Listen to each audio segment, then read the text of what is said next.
বাংলাদেশ পাকিস্তানের মধ্যে অফিসিয়াল ও কূটনৈতিক পাসপোর্টধারীদের ভিসা মুক্ত ভ্রমণ নিয়ে চুক্তি ও 5টি সমঝোতা স্মারক সই হয়েছে। সকালে রাজধানীর হোটেল সোনারগাঁওয়ে আনুষ্ঠানিকতা সম্পন্ন হয়। বান্ডেল থাকলে প্রতি সেনমানিতে টাকা বাঁচবে। বিকাশ সেনমানি বান্ডেল কিনে জিতুন প্রতি লেনদেনে। এর আগে সকাল 10:15টায় পররাষ্ট্র উপদেষ্টা মোহাম্মদ তৌহিদ হোসেনের সঙ্গে একান্ত বৈঠক করেন পাকিস্তানের পররাষ্ট্রমন্ত্রী ইসহাক দার। পরে দ্বিপক্ষীয় বৈঠক করেন দুই দেশের প্রতিনিধিরা। বৈঠক শেষে বাণিজ্য, সংস্কৃতি ও ভ্রমণে সহযোগিতা বাড়াতে চুক্তি ও সমঝোতা স্মারক স্বাক্ষর হয়। এদিকে সন্ধ্যায় রাষ্ট্রীয় অতিথি ভবন যমুনায় প্রধান উপদেষ্টা অধ্যাপক ডক্টর মোহাম্মদ ইউনূসের সঙ্গে সাক্ষাৎ করবেন ইসহাক দার। এরপর রাতে গুলশানে বিএনপি চেয়ারপারসন বেগম খালেদা জিয়াকে দেখতে যাবেন পাকিস্তানের উপপ্রধানমন্ত্রী। এর আগে 2 দিনের সরকারি সফরে শনিবার দুপুরে ঢাকায় পৌঁছান ইসহাক দার। ইকোনমি, ইনভেস্টমেন্টস, স্বার্থ সংশ্লিষ্ট সব বিষয়ে আলোচনা হয়েছে। সবচেয়ে বড় বিষয় হলো আলোচনায় কোনো ভিন্ন মত ছিল না। সামনে আমরা একসঙ্গে কাজ করব। আজ দুদেশের মধ্যে একটি চুক্তি ও 5টি সমঝোতা সই হয়েছে। দুদেশের মধ্যে অর্থনীতি সহ আরও কয়েকটি বিষয়ের উন্নতি নতুন উচ্চতায় নিতে কাজ করব আমরা। 71-এর অমীমাংসিত ইস্যুগুলো এরই মধ্যে পাকিস্তান সমাধান করেছে। এ বিষয়ে আরও জানাতে হোটেল সোনারগাঁও থেকে আবারও আমাদের সাথে যোগ দিচ্ছেন সহকর্মী নাফিজা দৌলা। 71-এর অমীমাংসিত ইস্যুগুলো এরই মধ্যে 2 বার সমাধান হয়ে গেছে। পাকিস্তানের পররাষ্ট্রমন্ত্রী এমন একটি দাবি করেছেন। তিনি কি বোঝাতে চেয়েছেন, কোন ধরনের সমাধানের কথা বলছেন? 71 আপনি জানেন 71 মুক্তিযুদ্ধের পর 3টি ইস্যু পাকিস্তানের সাথে অমীমাংসিত রয়ে গেছে।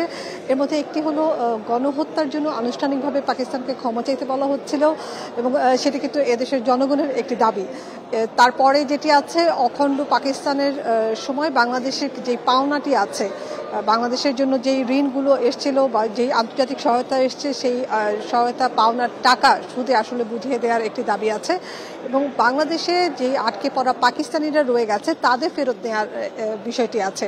এই 3টি অমীমাংসিত ইস্যুর বিষয়ে মূলত পাকিস্তানের পররাষ্ট্র মন্ত্রী, উপপ্রধানমন্ত্রী যিনি একই সাথে দায়িত্ব পালন করছেন, ইসহাক দার, তিনি বলছেন বা তার দাবি সেটি হলো 1974 সাল এবং তার পরবর্তীতে 2002 সালে যখন পাকিস্তানের তৎকালীন প্রধানমন্ত্রী পারভেজ মোশাররফ তিনি তার দায়িত্ব থাকা অবস্থায় এই অমীমাংসিত 3 ইস্যুতে বাংলাদেশের সাথে পাকিস্তানের সমাধান হয়ে গেছে বলে তিনি দাবি করছিলেন।